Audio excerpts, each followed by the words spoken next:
श्रीगुरुभ्यो नमः। हरिः ओम्। जन्माद्यस्य यतोऽन्वयादितरतश्चार्थेष्वभिज्ञस्वराट् तेने ब्रह्महृदाय आदिकवये मुह्यन्ति यं सूरयः। तेजो वारिमृदां यथा विनिमयो यत्र त्रिसर्गो मृषा धाम्ना स्वेन सदा निरस्तकुहकं सत्यं परं धीमहि। निगमकल्पतरोर्गलितं फलं शुकमुखादमृतद्रवसंयुतम् पिबत भागवतं रसमालयं मुहुरहो रसिकाः भुवि भावुकाः। दारिद्र्यदुःखज्वरदाहितानां मायापिशाची परिमर्दितानां संसारसिन्धौ परिपातितानां क्षेमाय वै भागवतं प्रगर्जति। साङ्केत्यं पारिहास्यं वा स्तोभं हेलनमेव वा वैकुण्ठनामग्रहणम् अशेषाघहरं विदुः। ಶ್ರೀಗುರುಭ್ಯೋ ನಮಃ. ಹರಿಃ ಓಂ. ಗುರುಗಳೇ, ಒಂದು ಪ್ರಶ್ನೆ ಇತ್ತು ಗುರುಗಳೇ. ಹೇಳಿ. ನೆನ್ನಿನ ಪಾಠದಲ್ಲಿ ಋತುಗಳ ಬಗ್ಗೆ ಹೇಳಿದ್ರಿ ಅಲ್ಲ ಗುರುಗಳೇ, ಸೂರ್ಯನ ಅದು ಇನ್ನೊಮ್ಮೆ ಹೇಳಲಿಕ್ಕೆ ಸಾಧ್ಯನಾ ಗುರುಗಳೇ? ಖಂಡಿತ ಖಂಡಿತ ಹೇಳ್ತೇನೆ. ಇವತ್ತಿನ ಪಾಠವನ್ನು ಮುಗಿಸಿ ಮತ್ತಿನ್ನೊಮ್ಮೆ ಹೇಳ್ತೇನೆ. ಹಾಗೆ ಧನ್ಯವಾದಗಳು. ನಮಸ್ಕಾರ. ಶ್ರೀ ಗುರುಭ್ಯೋ ನಮಃ. ಹರಿಃ ಓಂ. ಈಗ ಸೂರ್ಯಮಂಡಲದ ಮೇಲೆ ಚಂದ್ರಮಂಡಲ, ಅದರ ಮೇಲೆ ಅನೇಕ ಗ್ರಹಗಳು, ಎಲ್ಲ ಗ್ರಹಗಳಿಗಿಂತ ಮೇಲ್ಭಾಗದಲ್ಲಿ ಧ್ರುವಲೋಕ. ಆ ಧ್ರುವಮಂಡಲದ ಹೊರಗಿರುವಂತಹ ಯಾವ ಪ್ರಧಾನವಾದ ನಕ್ಷತ್ರಗಳಿವೆಯೋ ಆ ಎಲ್ಲ ನಕ್ಷತ್ರಗಳ ವಿವರಣೆಯನ್ನ ಇಲ್ಲಿವರೆಗೂ ಕೊಡ್ತಾ ಬಂದಿದ್ದಾರೆ. ಇದು ಆದ ಮೇಲೆ ಈಗ ಸೂರ್ಯಮಂಡಲದ ವಿಚಾರವನ್ನು ಹೇಳುವ ಸಂದರ್ಭದಲ್ಲಿಯೇನೆ ರಾಹು ಗ್ರಹದ ಬಗೆಗಿನ ಸ್ವಲ್ಪ ವಿಚಾರವನ್ನು ಹೇಳ್ತಾ ಇದ್ದಾರೆ. ನಾವು ಸೂರ್ಯಗ್ರಹಣ, ಚಂದ್ರಗ್ರಹಣ ಅಂತ ಹೇಳ್ತೇವೆ. ರಾಹು ಕೇತುಗಳು ಬಂದು ಸೂರ್ಯನನ್ನ ಆಕ್ರಮಿಸಿಕೊಳ್ತಾರೆ ಅಂತ ಹೇಳ್ತೇವೆ. ಯಾರು ಇವರು ರಾಹು ಕೇತುಗಳು ಅಂತಂದ್ರೆ ಯಾರು, ಗ್ರಹಣ ಯಾವುದಕ್ಕೋಸ್ಕರವಾಗತ್ತೆ ಅನ್ನೋ ವಿಷಯಗಳನ್ನ ಇಲ್ಲಿ ನಿರೂಪಣೆ ಮಾಡ್ತಾ ಇದ್ದಾರೆ. ಇಲ್ಲಿ ಸೂರ್ಯಮಂಡಲಕ್ಕಿಂತ ಮೇಲಿನ ಧ್ರುವಮಂಡಲದವರೆಗಿನ ಜ್ಯೋತಿರ್ಗಣದ ಬಗ್ಗೆ ನಿರೂಪಣೆ ಮಾಡಿ, ಸೂರ್ಯಮಂಡಲಕ್ಕಿಂತ ಕೆಳಗಡೆಯಲ್ಲಿರುವಂತಹ ರಾಹುಗ್ರಹದ ಬಗ್ಗೆ ಹೇಳ್ತಾ ಇದ್ದಾರೆ. ಮೇರು ಪರ್ವತಕ್ಕೆ ಪ್ರದಕ್ಷಿಣೆಯನ್ನು ಮಾಡ್ತಾ ಇರುವಂತಹ ಸೂರ್ಯನಂತೆಯೇ ಇದು ಕೂಡ ಪ್ರದಕ್ಷಿಣಾಕಾರವಾಗಿ ತಿರುಗ್ತಾ ಇರುವಂತಹ ಗ್ರಹ ಇದು ರಾಹುಗ್ರಹ. ಯಾರು ಈ ರಾಹು? ರಾಹುವನ್ನ ಸೈಂಹಿಕೇಯ ಅಂತ ಕರೀತಾರೆ. ಸಿಂಹಿಕಾ ಎಂಬಂತಹ ಹೆಸರಿನ ಪತ್ನಿಯಲ್ಲಿ ಜನಿಸಿದಂತಹ ಒಬ್ಬ ದುಷ್ಟನಾದ ಅಸುರನನ್ನೇ ರಾಹು ಅಂತ ಕರೀತಾರೆ. ಇವರ ತಂದೆ ಕಶ್ಯಪ ಋಷಿಗಳಿಗೆ ಸಿಂಹಿಕಾ ಅನ್ನುವ ಹೆಸರಿನ ಒಬ್ಬ ಹೆಂಡತಿ ಇದ್ಲು. ಅವರಿಬ್ಬರಲ್ಲೂ ಜನಿಸಿದಂತಹ ದುಷ್ಟನಾದಂತಹ ಅಸುರ ರಾಹು ಅಂತ.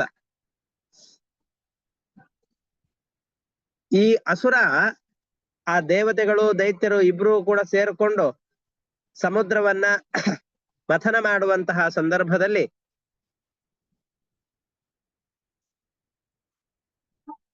ಮೊದಲಿಗೆ ಅನೇಕ ಪದಾರ್ಥಗಳು ಬಂದಿತ್ತು. ಮುಂದಿನ ಸ್ಕಂದದಲ್ಲಿ ಸಮುದ್ರದ ಮಥನದ ಎಲ್ಲ ವಿಷಯಗಳು ಬರುತ್ತೆ. ಆ ಸಮುದ್ರ ಮಥನವನ್ನು ಮಾಡಬೇಕಾದ್ರೆ ಅನೇಕ ಪದಾರ್ಥಗಳು ಅಲ್ಲಿಂದ ಉದಯಿಸಿ ಬರ್ತಾ ಇದೆ. ಅನೇಕ ಮಣಿ ಹಾರಗಳು, ರತ್ನಗಳು. ಅಷ್ಟೇ ಅಲ್ಲದೇನೆ ಸುರ ಮಧ್ಯ ಇದು ಕೂಡ ಆ ಸಮುದ್ರದ ಮಧ್ಯದಿಂದ ಬಂದಿತ್ತು. ಆ ಮದ್ಯಪಾನವನ್ನು ಮಾಡಿದಂತಹ ಅಸುರರಲ್ಲಿ ಒಬ್ಬ ಯಾರು ಅಂತಂದ್ರೆ ರಾಹು.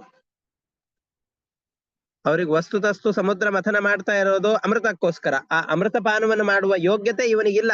ಇವರೆಲ್ಲ ಯೋಗ್ಯರಾಗಿರೋದು ಅದ್ರ ಪಾನವನ್ನು ಮಾಡ್ಲಿಕ್ಕೋಸ್ಕರವೇ. ಮದ್ಯಪಾನಕ್ಕೆ ಇವರೆಲ್ಲರೂ ಕೂಡ ಯೋಗ್ಯರಾಗಿದ್ದಾರೆ. ಇವರೆಲ್ಲರೂ ಕೂಡ ಆ ಮದ್ಯಪಾನವನ್ನೇ ಮಾಡಿದ್ದಾರೆ ಕೂಡ. ಆ ಮದ್ಯಪಾನವನ್ನ ಮಾಡಿ ಮತ್ತೆ ಏನ್ ಮಾಡ್ದ ಅಂತಂದ್ರೆ ಸಮುದ್ರ ಮಥನವನ್ನು ಮಾಡ್ತಾ ಇದ್ದಾರೆ. ಮಾಡೋ ಸಂದರ್ಭದಲ್ಲಿ ಬಹಳ ಪ್ರಯತ್ನದ ನಂತರದಲ್ಲಿ, ಸಮುದ್ರ ಮಥನದ ನಂತರದ ಕಾಲದಲ್ಲಿ ಅಮೃತ ಉದಯಿಸಿ ಬಂತು. ಅಮೃತವನ್ನು ಕೊಡಬೇಕು ಅಂತ ಹೊರಟಾಗ ದೈತ್ಯರೆಲ್ಲ ಅದನ್ನ ಅಪಹಾರ ಮಾಡಿದರು. ಮೋಹಿನಿ ರೂಪವನ್ನು ತಾಳಿ ಪರಮಾತ್ಮ ಬರ್ತಾ ಇದ್ದಾನೆ. ಬಂದು ಇದನ್ನ ವಾಪಸ್ಸು ದೇವತೆಗಳಿಗೇನೆ ಅಮೃತವನ್ನು ಕುಡಿಸೋಣ ಅಂತ ಅವರು ಎಲ್ಲರ ಜೊತೆಯಲ್ಲಿ ಕೂತಿದ್ದಾರೆ. ದೇವತಾ ರೂಪದಿಂದಾಗಿ ಬಂದು ತನ್ನ ಮಾಯಾಶಕ್ತಿಯಿಂದ ದೇವತಾ ರೂಪವನ್ನು ತಾಳಿ ದೇವತೆಗಳ ಜೊತೆಗೆ ಕೂಡ್ತಾ ಇದ್ದಾರೆ. ದೇವತೆಗಳ ಜೊತೆ ಕೂಡ್ಬೇಕಾದ್ರೆ ಯಾರೋ ಒಂದಿಷ್ಟು ಜನ ದೇವತೆಗಳ ಮಧ್ಯದಲ್ಲಿ ಕೂತ್ಬಿಟ್ರು ಅಂತಂದ್ರೆ ಯಾರು ನೀನು ಅಂತ ಪ್ರಶ್ನೆ ಕೇಳ್ತಾರೆ. ನನಗ್ ಉತ್ತರ ಕೊಡ್ಲಿಕ್ಕೆ ಆಗೋದಿಲ್ಲ, ಮತ್ತೆ ಅವ್ರೇನ್ ಶಾಪ ಗೀಪ ಕೊಟ್ಬಿಟ್ಟು ಓಡಿಸಿ ಬಿಟ್ಟಾರೋ ಅಂತ ಅಂದುಕೊಂಡು ಇವನ್ ಏನ್ ಮಾಡ್ತಾ ಇದ್ದಾನೆ ಅಂದ್ರೆ ಕೊನೆಗೂ ಕೂತಿದ್ದಾರೆ. ಸೂರ್ಯ ಚಂದ್ರರ ಪಕ್ಕದಲ್ಲಿ ಬಂದು ಕೂಡ್ತಾ ಇದ್ದಾರೆ.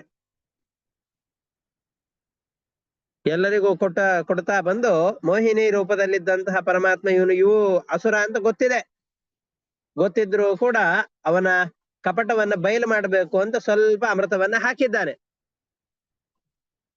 ಅವನೇನಿನ್ ಕುಡಿಬೇಕು, ಬಾಯಲ್ಲಿ ಅಮೃತವನ್ನ ಹಾಕಿಕೊಂಡಿದ್ದಾನೆ. ಸೂರ್ಯಚಂದ್ರರಿಬ್ರು ಕೂಡ ಇವನು ಅಸುರ, ಇವನು ನಮ್ಮ ಸಾಲಿದಲ್ಲಿ ಬಂದು ಕೂತಿದ್ದಾನೆ, ಅಯೋಗ್ಯ, ಮದ್ಯಪಾನವನ್ನು ಮಾಡ್ಲಿಕ್ಕೆ ಯೋಗ್ಯನಾದವನು, ಇವನಿಗೆ ಅಮೃತ ಸಿಗಬಾರದು ಅಂತ ಸೂಚನೆ ಮಾಡ್ತಾರೆ. ಮೋಹಿನಿ ರೂಪದಲ್ಲಿದ್ದಂತಹ ಪರಮಾತ್ಮ ಅವನ ಶಿರಸ್ಸನ್ನ ತುಂಡು ಮಾಡ್ತಾನೆ.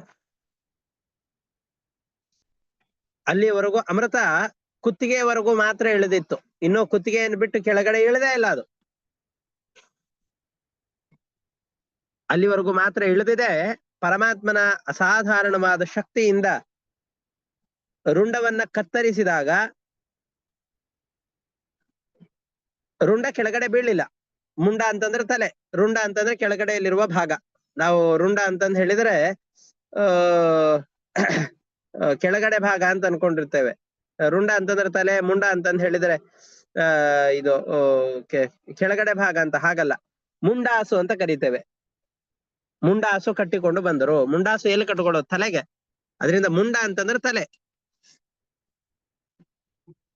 ಈ ಶಿರಚ್ಛೇದವನ್ನು ಮಾಡಿದಾಗ ವಸ್ತುತಃ ಅವನ ದೇಹ ಭಾಗ ಅಂದ್ರೆ ರುಂಡ ಇದು ಕೆಳಗಡೆಯಲ್ಲಿ ಬೀಳ್ಬೇಕು. ಆದರೆ ಅದು ಪರಮಾತ್ಮನ ಅಸಾಧಾರಣ ಶಕ್ತಿಯಿಂದಾಗಿ ಹಾಗೆ ಉಳಿದಿದೆ. ಅದರಲ್ಲೂ ಕೂಡ ಅಮೃತದ ಒಂದು ತೊಟ್ಟು ಆ ಶರೀರದಲ್ಲೂ ಕೂಡ ಸೇರಿಕೊಂಡು ಹರಿದಾಡಿದೆ. ಮುಂಡದಲ್ಲಂತೂ ಇದ್ದೇ ಇದೆ. ಹೀಗೆ ರಾಹುವಿನ ಶಿರಚ್ಛೇದದಿಂದಾಗಿ ಸತ್ತಿದ್ದಾನೆ. ಆದರೂ ಕೂಡ ರುಂಡ ಮುಂಡಗಳು ಎರಡೂ ಕೂಡ ಬದುಕಿವೆ.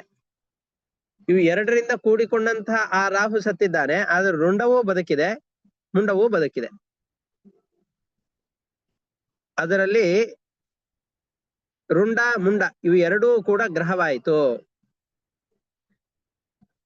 ಅದರಲ್ಲಿ ಮುಂಡ ಯಾವ್ದಿದೆಯೋ, ತಲೆ ಭಾಗ ಯಾವ್ದಿದೆಯೋ ಅದು ಗ್ರಹತ್ವವನ್ನು ಪಡೆಯಿತು. ಅವನ ಶಿರಸ್ಸು ಗ್ರಹಕ್ಕೆ ಅಧಿಷ್ಠಾನವಾಯಿತು. ಮುಂದೆ ಅದನ್ನ ಹೇಳ್ತಾರೆ, 6ನೇ ಸ್ಕಂದದಲ್ಲಿ ಈ ಕಥೆ ಬರುತ್ತೆ. ಆ ರಾಹುವಿನ ಶಿರಸ್ಸಿನಲ್ಲಿ ಆ ಶಿರಸ್ಸಿಗೆ ಅಭಿಮಾನಿಯಾಗಿ ರಾಹು ಎಂಬಂತಹ ದೈತ್ಯನೂ ಕೂಡ ಸ್ವಲ್ಪ ಸನ್ನಿಧಾನ ಪಡೆದಿದ್ದಾನೆ.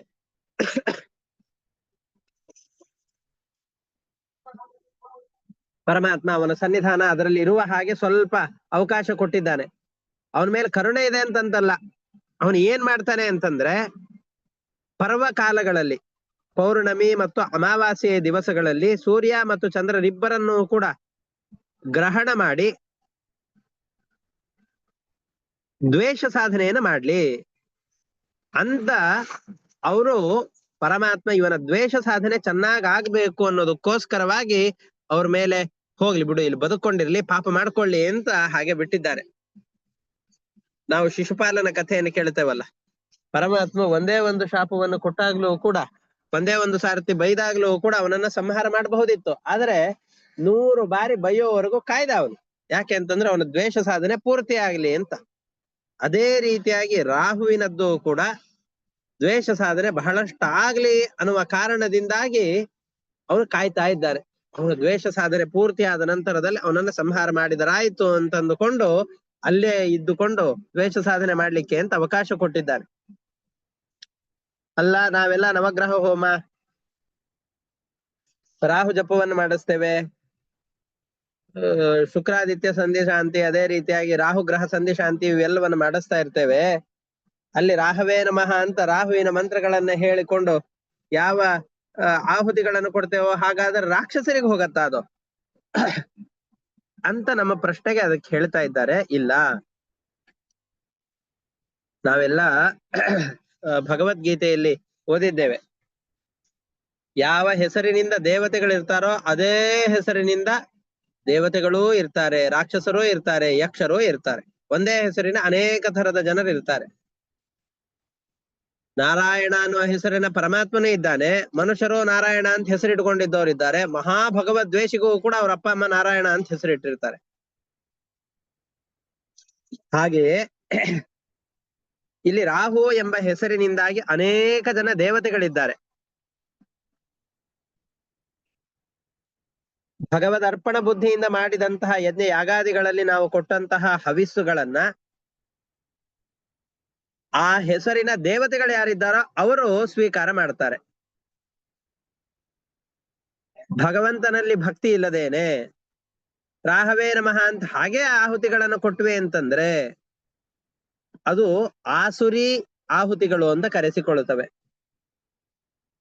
ಅಲ್ಲೆಲ್ಲ ಬರೋದು ಯಾರು ಅಂತಂದ್ ಹೇಳಿದ್ರೆ ಆ ರಾಕ್ಷಸರಾದಂತಹ ರಾಹು ಯಾರಿದ್ದಾನೋ ಅವರೇ ಬರ್ತಾನೆ.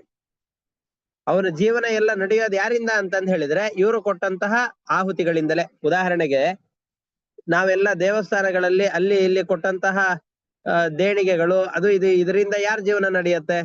ಆ ದೇವಸ್ಥಾನದಲ್ಲಿರುವಂತಹ ಯಾರಿರ್ತಾರೋ ಅವರು, ಅಥವಾ ಆ ದೇವಸ್ಥಾನಗಳಿಂದ ದೊಡ್ಡ ದೊಡ್ಡ ಶಾಲೆಗಳನ್ನ ಕಟ್ಟಿಸಿದರೋ ಏನೋ ಒಂದ್ ಮಾಡ್ತಾ ಇದ್ದಾರೆ ಅಂತಂದ್ರೆ ಅಲ್ಲಿರುವ ಮಕ್ಕಳು ಚೆನ್ನಾಗಿ ಓದಿ ಅವರ ಉನ್ನತವಾದಂತಹ ಬದುಕನ್ನು ಕಟ್ಟಿಕೊಳ್ತಾರೆ. ಅದಕ್ಕೋಸ್ಕರ ನಮ್ಮ ದುಡ್ಡು ಸಾರ್ಥಕವಾಗಿ ಬಳಕೆಯಾಗತ್ತೆ. ಕೆಲವೊಂದಿಷ್ಟು ಜನ ಹಣವನ್ನ ಉಗ್ರರಿಗೆ ಕೊಡ್ತಾರೆ. ಆ ಉಗ್ರರು ಆ ಹಣವನ್ನ ತಗೊಂಡು ಅವ್ರ ಜೀವನವನ್ನ ಕಟ್ಟಿಕೊಂಡು ಇಡೀ ದೇಶವನ್ನ ನಾಶ ಮಾಡ್ತಾರೆ. ಹಾಗೆಯೇ ಸರಿಯಾದ ಮಾರ್ಗದಲ್ಲಿ ಯೋಗ್ಯವಾದಂತಹ ರೀತಿಯಲ್ಲಿ ಕೊಟ್ಟಂತಹ ಹಣ ದೇಶದ ಉನ್ನತಿಗೆ ಕಾರಣವಾಗತ್ತೆ, ಸತ್ಪ್ರಜೆಗಳು ಹುಟ್ಲಿಕ್ಕೆ ಕಾರಣವಾಗತ್ತೆ. ಹಾಗೆ ದೇವತೆಗಳಿಗೆ ನಾವು ಕೊಟ್ಟಂತಹ ಆಹುತಿ ಹೋಗತ್ತೆ. ಈ ಭಾವನೆ ಇಲ್ಲದೇನೆ ಬೇರೊಂದು ಅಭಿಪ್ರಾಯದಿಂದ ಕೊಟ್ಟಂತಹ, ಭಗವಂತನಲ್ಲಿ ಭಕ್ತಿ ಇಲ್ಲದೇನೆ ನಾನು ಮಾಡ್ತಾ ಇದ್ದೇನೆ ಅನ್ನುವ ಅಹಂಭಾವದಿಂದಾಗಿ, ಪ್ರತಿಫಲಾಪೇಕ್ಷೆಯಿಂದಾಗಿ, ಭಗವದ್ ಅರ್ಪಣ ಬುದ್ಧಿ ಇಲ್ಲದೇನೆ ಮಾಡಿದಂತಹ ಯಾಗದಲ್ಲಿ ಕೊಟ್ಟಂತಹ ದ್ರವ್ಯ ತ್ಯಾಗವೇನಿದೆಯೋ ಈ ಎಲ್ಲ ದ್ರವ್ಯ ತ್ಯಾಗಗಳು ಕೂಡ ಭಗವಂತನಿಗೆ ಅರ್ಪಣೆಯಾಗದೇನೆ, ಆ ದೇವತೆಗಳಿಗೆ ಮೀಸಲಾಗಿರದೇನೆ ರಾಹು ಎಂಬಂತಹ ಹೆಸರಿನ ಅಸುರನೇ ಸ್ವೀಕಾರ ಮಾಡ್ತಾನೆ ಅಂತ ಈ ರೀತಿಯಾಗಿ ಹೇಳ್ತಾ ಇದ್ದಾರೆ. ಅದನ್ನ ಈ ಶ್ಲೋಕದಲ್ಲಿ ಹೇಳ್ತಾ ಇದ್ದಾರೆ, ಈ ಗದ್ಯದಲ್ಲಿ ಹೇಳ್ತಾ ಇದ್ದಾರೆ. ಅಧಸ್ಥ ಸವಿತುಹು ಯೋಜನಾಯುತೆ ಸ್ವರ್ಭಾನುರ್ ನಕ್ಷತ್ರವಚ್ಚರತೀತ್ಯೇಕೆ ಯೋಸೌ ಅಮರತ್ವಂ ಗ್ರಹತ್ವಂಚ ಅಲಭತ. ಆ ಅಮೃತವನ್ನು ಕುಡಿದಿದ್ದರಿಂದಾಗಿ ಅವನು ಅಮರರಾದ. ಆ ರುಂಡ ಮುಂಡಗಳೆರಡೂ ಕೂಡ ಅಮರವಾದವು. ಗ್ರಹತ್ವಂಚ ಅಲಭತ, ಗ್ರಹ ಹೆಸರಿನಿಂದಲೂ ಕರೆಸಿಕೊಂಡ್ವು. ಭಗವದ್ ಅನುಕಂಪಯ ಸ್ವಯಂ ಅಸುರಾಪಶದಃ ಸೈವಿಕೇಯ ಹ್ಯತದರ್ಹ ತಸ್ಯ ಜನ್ಮ ಕರ್ಮಾಣಿ ಚ ಉಪರಿಷ್ಟಾದ್ ವಕ್ಷ್ಯಾಮಃ. ಪರಮಾತ್ಮನ ದಯಾಪರತೆಯಿಂದಾಗಿ ಅವನು ಅಸುರನೇ ಆಗಿದ್ದಾನೆ, ಮದ್ಯಪಾನವನ್ನು ಮಾಡ್ಲಿಕ್ಕೆ ಯೋಗ್ಯ.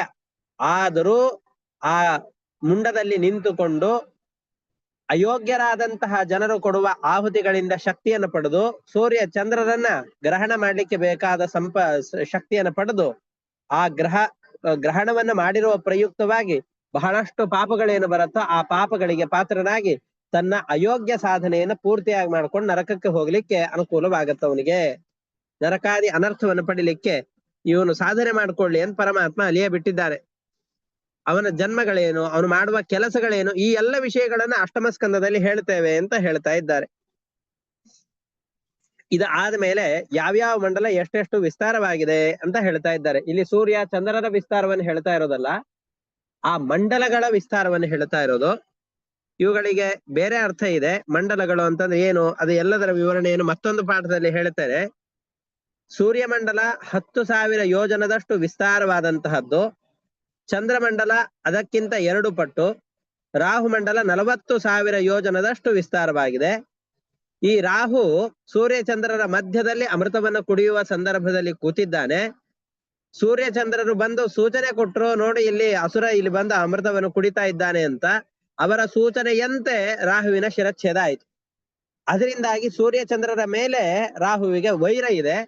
ಗ್ರಹಣ ಕಾಲದಲ್ಲಿ ಮಾತ್ರ ಭಗವಂತನ ಇಚ್ಛೆಯಿಂದ ಅವನಿಗೆ ವಿಶೇಷ ಸಾಮರ್ಥ್ಯ ಬರುತ್ತೆ. ಆ ವಿಶೇಷ ಸಾಮರ್ಥ್ಯವನ್ನು ಇಟ್ಟುಕೊಂಡು ಅವರಿಬ್ಬರನ್ನು ಕೂಡ ಆಕ್ರಮಣ ಮಾಡ್ಲಿಕ್ಕೆ ಬರ್ತಾರೆ.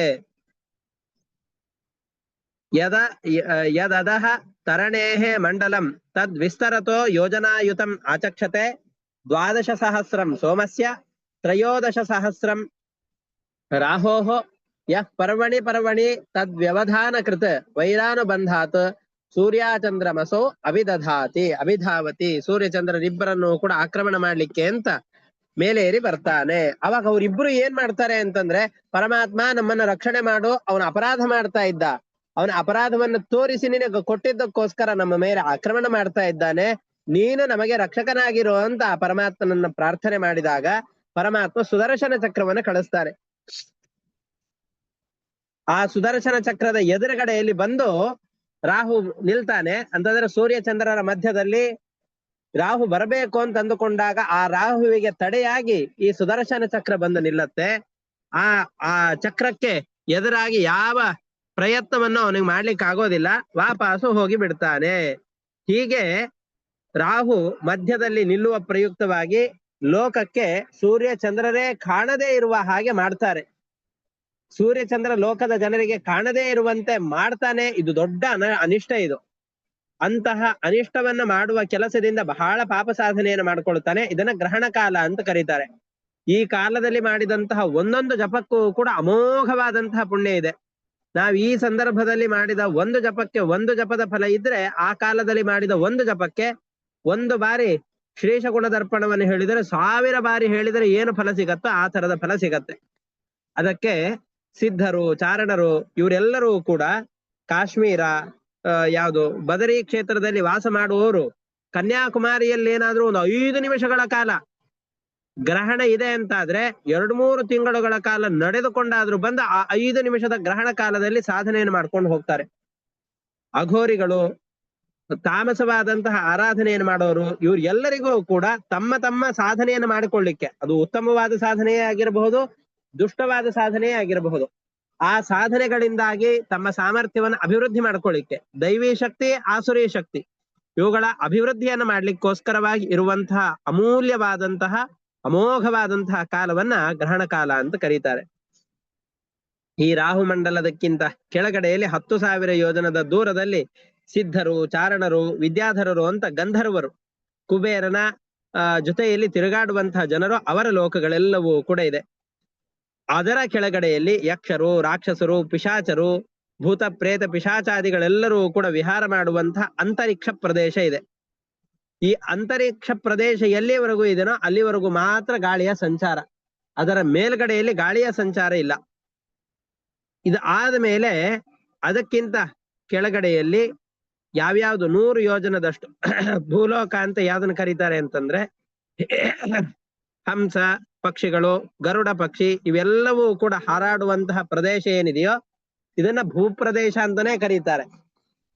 ಬರೀ ಗಾಳಿಯಷ್ಟೇ ಸಂಚಾರ ಮಾಡುವಂತಹ ಪ್ರದೇಶವನ್ನ, ಯಾವ ಪಕ್ಷಿಗಳಿಗೂ ಹೋಗ್ಲಿಕ್ಕೆ ಆಗದೆ ಇರುವ, ಬರೀ ಗಾಳಿಯು ಮಾತ್ರ ಸಂಚಾರ ಮಾಡುವ, ಗಾಳಿ ಅಂತಂದ್ರೆ ನಾವು ಉಸಿರಾಡಿಸ್ಲಿಕ್ಕಾಗುವಂತಹ ಗಾಳಿ ಅಂತಲ್ಲ, ಬರೀ ಗಾಳಿಯು ಮಾತ್ರ ಸಂಚಾರವಾಗಿ ಇರುವಂತಹ ಪ್ರದೇಶ ಯಾವ್ದಿದೆಯೋ ಆ ಪ್ರದೇಶವನ್ನ ಅಂತರಿಕ್ಷ ಲೋಕ ಅಂತ ಕರೀತಾರೆ ಅಂತ ಇಷ್ಟನ್ನ ಹೇಳಿ ಇಲ್ಲಿಯವರೆಗೆ ನಿನಗೆ ಭೂಲೋಕದ ವಿಸ್ತಾರವನ್ನ ಮತ್ತು ಮೇಲ್ಗಡೆಯಲ್ಲಿರುವ ಲೋಕಗಳ ಎಲ್ಲದರ ವಿವರಣೆಯನ್ನು ನಿನಗೆ ಕೊಟ್ಟಿದ್ದೇನೆ.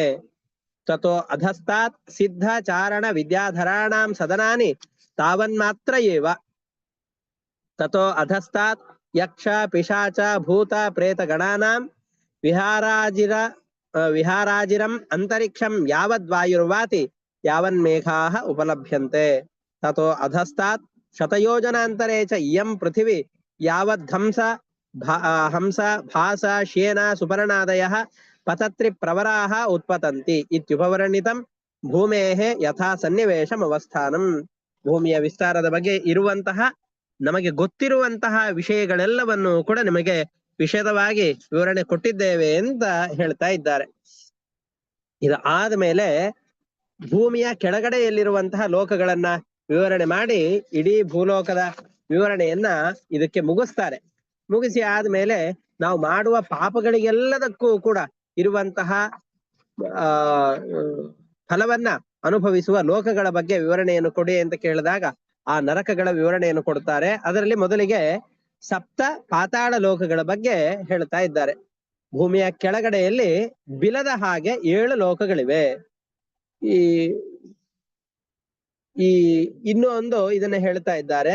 ಭೂಮಿಯ ಕೆಳಗಡೆಯಲ್ಲಿ ಅವನೇಹೆ ಅಪ್ಯಧಸ್ತಾತ್ ಸಪ್ತ ಭೂ ವಿವರಾಹ ಏಕೈಕಶಃ ಯೋಜನಾಯುತ ಯಾಮ ವಿಸ್ತಾರಾಹ ತಾರತಮ್ಯೇನ ಉಪಕ್ಲಿಪ್ತಾಹ ಅತಳಂ ವಿತಳಂ ಸುತಳಂ ತಲಾತಳಂ ರಸಾತಳಂ ಮಹಾತಳಂ ಪಾತಾಳಮಿತಿ. 7 ಲೋಕಗಳಿವೆ. ಅತಲ, ವಿತಲ, ಸುತಲ, ತಲಾತಲ, ಮಹಾತಲ, ರಸಾತಲ ಮತ್ತು ಪಾತಾಳ ಎಂಬುದಾಗಿ ಹೇಳಿ 7 ಲೋಕಗಳಿವೆ. ಒಂದೊಂದು ಲೋಕಗಳು ಕೂಡ 10,000 ಯೋಜನದಷ್ಟು ಉದ್ದ ಅಗಲ, ಅಂತಂದ್ರೆ 40x40 ಅಂತ ಕರಿತೇವಲ್ಲ, ಹಾಗೆ 10,000 ಯೋಜನದಷ್ಟು ಅಗಲವೂ ಅಷ್ಟೇ ಇದೆ, ಉದ್ದವೂ ಕೂಡ ಅಷ್ಟೇ ಇದೆ ಅಂತ ಹೇಳ್ತಾ ಇದ್ದಾರೆ. ಇದರಲ್ಲಿ ಅತಳ ಲೋಕಕ್ಕಿಂತ ಸ್ವಲ್ಪ ಕೆಳಗಡೆಯಲ್ಲಿ ವಿತಲ ಲೋಕ, ವಿತಲ ಲೋಕಕ್ಕಿಂತ ಸುತಲ, ಸುತಲ ಲೋಕಕ್ಕಿಂತ ತಲಾತಲ, ಮಹಾತಲ, ರಸಾತಲ, ಪಾತಾಳ ಎಂಬುದಾಗಿ ಹೇಳಿ ಕ್ರಮವಾಗಿ ಕೆಳಗಡೆಯಲ್ಲಿರುವಂತಹ ಲೋಕಗಳು ಅಂತ ಹೇಳ್ತಾ ಇದ್ದಾರೆ.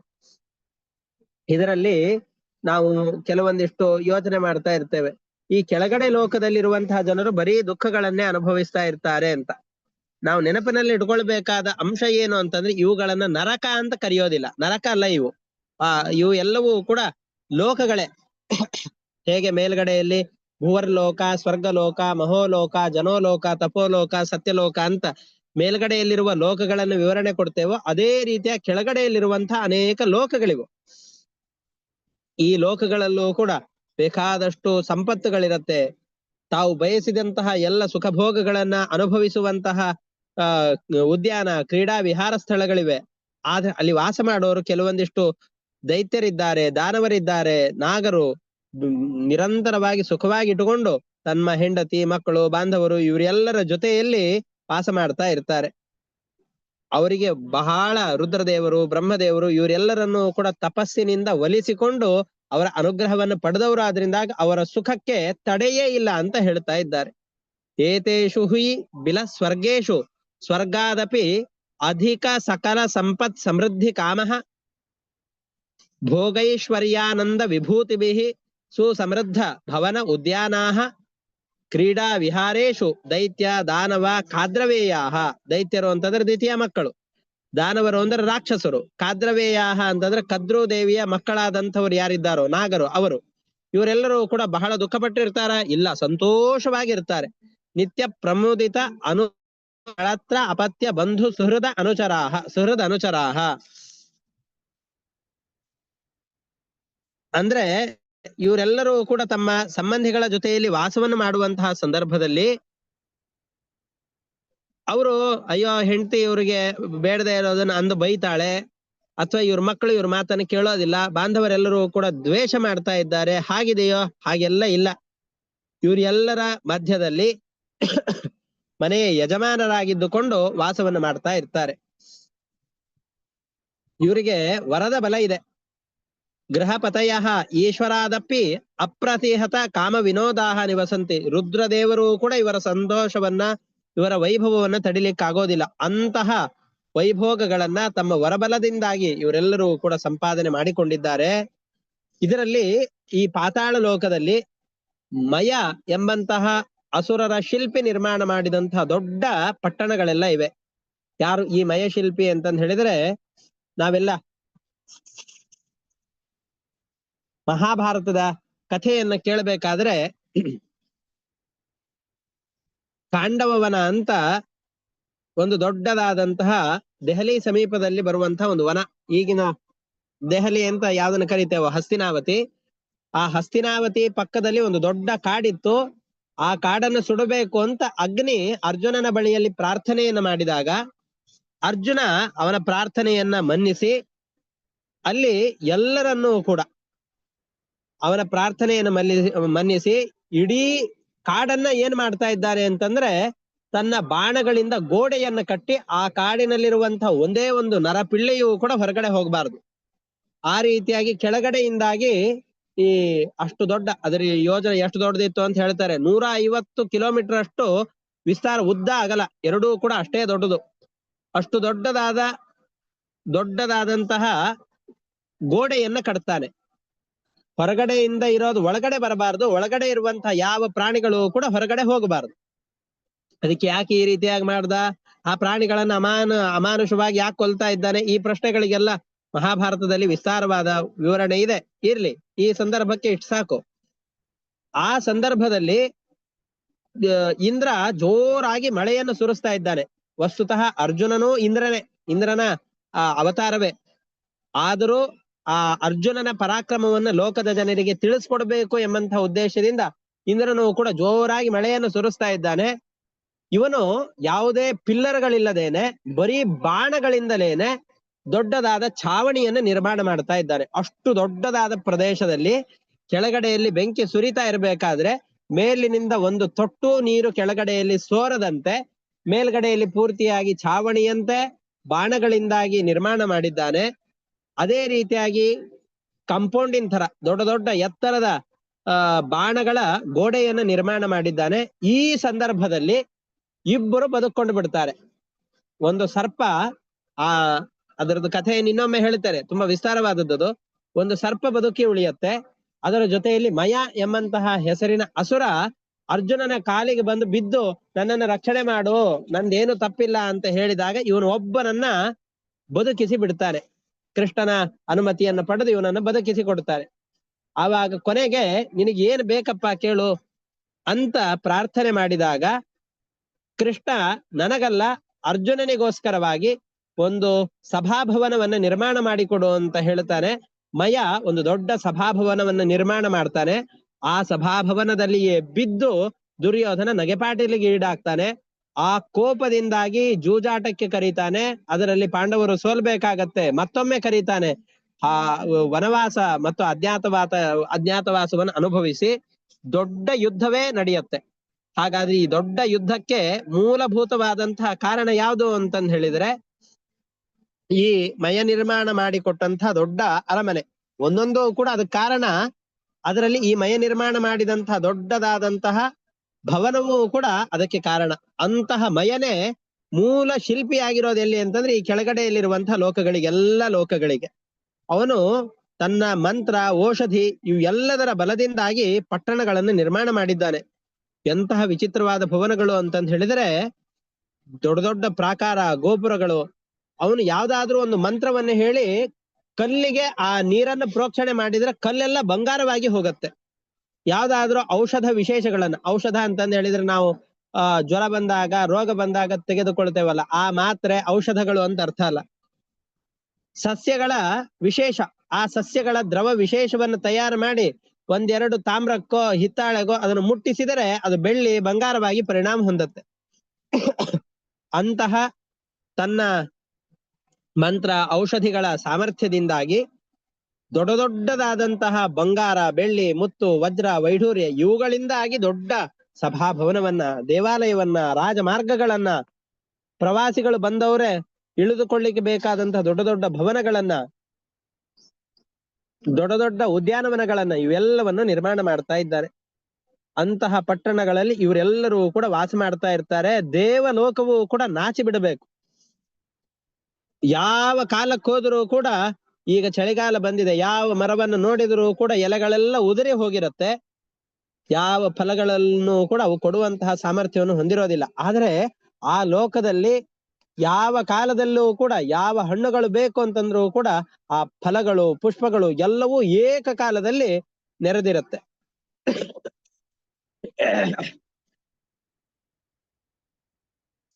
ಆಮೇಲೆ ಮೀನುಗಳು ಇವೆಲ್ಲವೂ ಕೂಡ ಸರೋವರದಲ್ಲಿ ಚೆನ್ನಾಗಿ ವಿಹಾರ ಮಾಡ್ತಾ ಇದೆ. ಆಮೇಲೆ ಅಲ್ಲಿರುವ ಜನರಿಗೆ ರಾತ್ರಿ ಆಯ್ತು. ರಾತ್ರಿಯ ಸಂದರ್ಭದಲ್ಲಿ ಬೆಳಕಿಗೆ ಏನು ವ್ಯವಸ್ಥೆ ಮಾಡ್ಕೊಳ್ಬೇಕು ಅನ್ನುವ ಯೋಚನೆಯೇ ಇಲ್ಲ. ಯಾಕೆ ಅಂತಂದ್ರೆ ಆ ಲೋಕದಲ್ಲಿ ಕಾದ್ರವೇಯಾಹ, ಕದ್ರೋದೇವಿಯ ಮಕ್ಕಳಾದಂತಹ ಸರ್ಪಗಳೆಲ್ಲ ವಾಸ ಮಾಡತ್ತೆ ಅಂತ ಹೇಳಿದ್ದೇವೆ. ಆ ಸರ್ಪಗಳ ಶಿರಸ್ಸಿನಲ್ಲಿ ಅನೇಕ ರತ್ನಗಳೆಲ್ಲ ಇವೆ.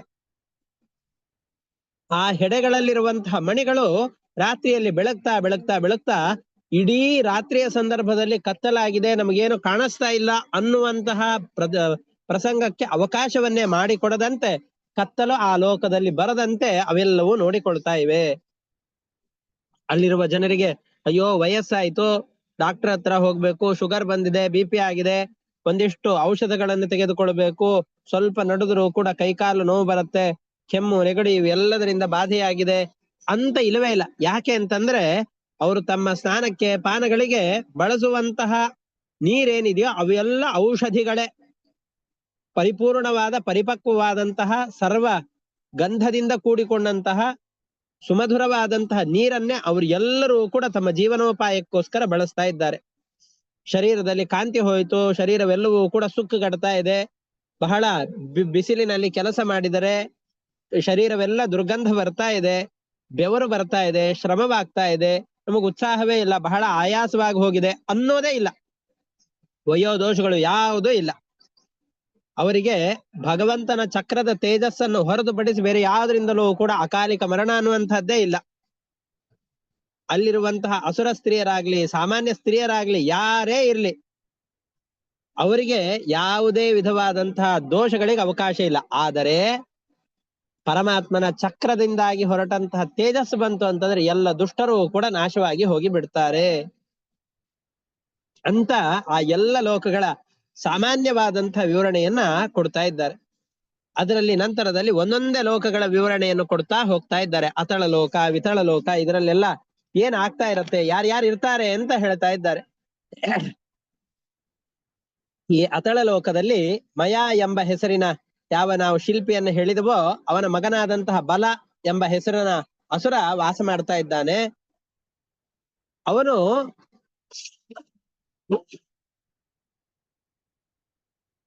ತನ್ನ ಮಾಯಾಶಕ್ತಿಯಿಂದಾಗಿ ಅನೇಕ ಮಾಯಾಜಾಲವನ್ನ ಸೃಷ್ಟಿ ಮಾಡ್ತಾ ಇದ್ದಾರೆ.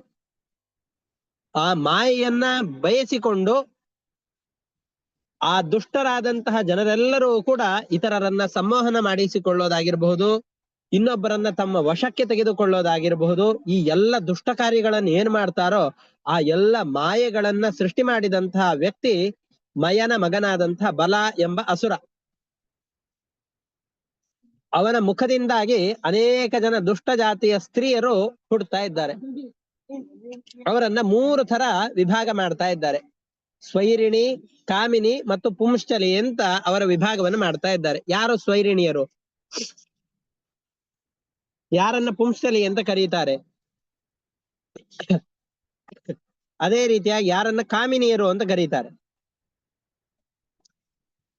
ಸ್ವೈರಿಣಿ ಅಂತಂದ್ರೆ ತಾನು ಬಯಸಿ ತನಗೆ ಸಜಾತಿಯನಾದಂತಹ ಪುರುಷನ ಜೊತೆಯಲ್ಲಿ, ತಾನು ರಾಕ್ಷಸ ಸ್ತ್ರೀಯರಾಗಿದ್ರೆ ರಾಕ್ಷಸನಾದ ಇನ್ನೊಬ್ಬ ಪುರುಷನ ಜೊತೆಯಲ್ಲಿ ತಾನು ಇಚ್ಛೆ ಪಟ್ರೆ ಮಾತ್ರ ಅವನನ್ನ ಸೇರಬಹುದು. ಅಂತಹವಳನ್ನ ಸ್ವೈರಿಣಿ ಅಂತ ಕರೀತಾರೆ.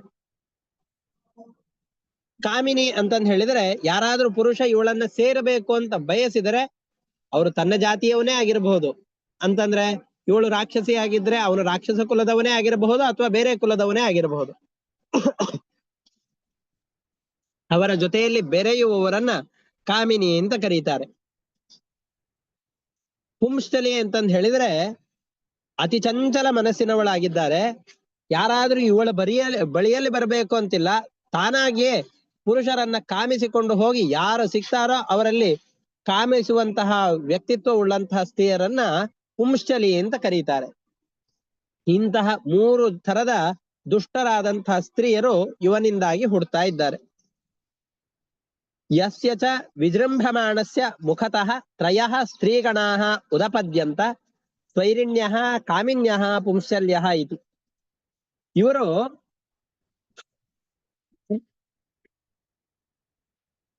ನಾ ಹೇಳಿದ ಹಾಗೆ ಇವರೆಲ್ಲರೂ ಕೂಡ ಸರಸ ಸಲ್ಲಾಪಗಳಿಂದಾಗಿ ಆ ವ್ಯಕ್ತಿಗಳ ಜೊತೆಯಲ್ಲಿ ಇದನ್ನ ಮಾಡ್ತಾ ಇರ್ತಾರೆ, ಸೇರ್ತಾ ಇರ್ತಾರೆ. ಇದು ಆದ್ಮೇಲೆ ಆ ಲೋಕದಲ್ಲಿ ಒಂದು ಹಾಟಕ ಅನ್ನುವ ಹೆಸರಿನ ರಸ ಸಿಗತ್ತೆ.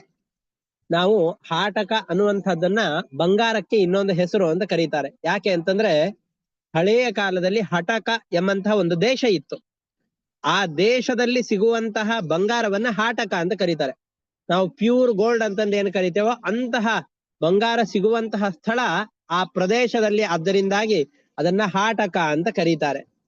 ಅದನ್ನೇ ವಾಯುಸ್ತುತಿಯಲ್ಲೂ ಕೂಡ ನಿಷ್ಪಿಷ್ಟಂ ಹಾಟಕಾದ್ರಿ ಪ್ರಕಟ ತಡತಟ ಆಕಾತಿ ಶಂಕೋ ಜನೋಭೂತ್ ಇತ್ಯಾದಿ ಸ್ಥಳಗಳಲ್ಲಿ ಹಾಟಕ ಅನ್ನುವ ಶಬ್ದದಿಂದಾಗಿ ಬಂಗಾರ ಅನ್ನುವ ಹೆಸರನ್ನ ಬಂಗಾರಕ್ಕೆ ಹಾಟಕ ಎಂಬ ಹೆಸರನ್ನ ಹೇಳ್ತಾರೆ.